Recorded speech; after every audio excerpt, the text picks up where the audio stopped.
میں نیکی کی دعوت کی دھوپ میں مچاؤں، عطا ایسا کر حوصلہ یا الہی۔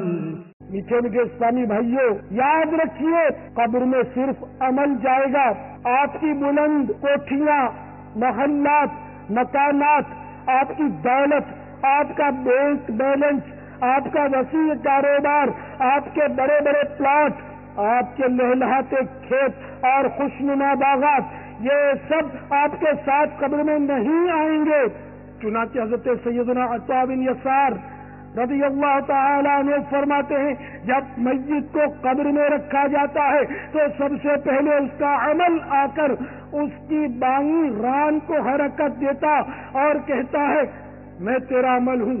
وہ مردہ پوچھتا ہے، میرے بال بچے کہاں ہیں؟ میری نعمتیں، میری دولتیں کدھر ہیں؟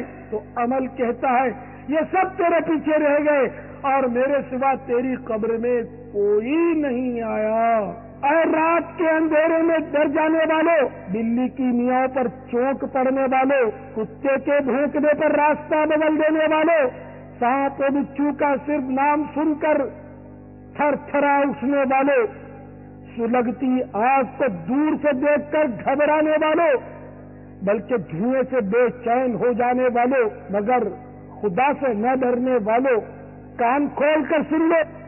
حضرت سیدنا علامہ جلال الدین سیوطی شافعی رحمت اللہ تعالی علیہ شرح الصدور میں نقل فرماتے ہیں، جب انسان قبر میں داخل ہوتا ہے تو وہ تمام چیزیں اس کو ڈرانے کے لیے آ جاتی ہیں جن سے وہ دنیا میں ڈرتا تھا اور اللہ عز و جل سے نہ ڈرتا تھا۔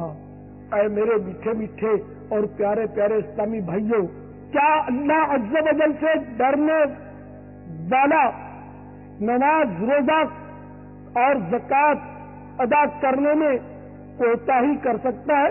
کیا خوف خدا رکھنے والا ڈنڈی مار کر سودا چلا سکتا، حرام روزی کما سکتا، سود و رشوت کا لین دین کر سکتا ہے؟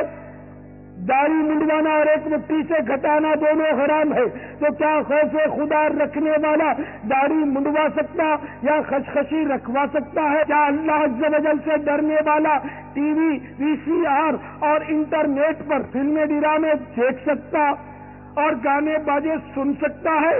کیا خوف خدا رکھنے والا ماں باپ، بھائی بہنوں، رشتہ داروں بلکہ عام مسلمانوں کا دل دکھا سکتا ہے؟ کیا اللہ عز و جل سے ڈرنے والا گالی گلوچ، جھوٹ، غیبت، چغلی، وعدہ خلافی، بد نگاہی، بے حیائی، بے پردگی اور بد اخلاقی وغیرہ وغیرہ جرائم کر سکتا ہے؟ کیا اللہ عز و جل سے ڈرنے والا چوری، ڈاکہ زنی، دہشت گردی اور قتل و غارت گری جیسی گھناؤنی وارداتیں کر سکتا ہے؟ طرح طرح کے گناہوں میں ملوث رہنے والوں، ایک بار پھر کان کھول کر سن لو، جب انسان قبر میں داخل ہوتا ہے تو وہ تمام چیزیں اس کو ڈرانے کے لیے آپ پہنچتی ہیں جن سے وہ دنیا میں ڈرتا تھا اور اللہ عز و جل سے نہ ڈرتا تھا۔ میں نے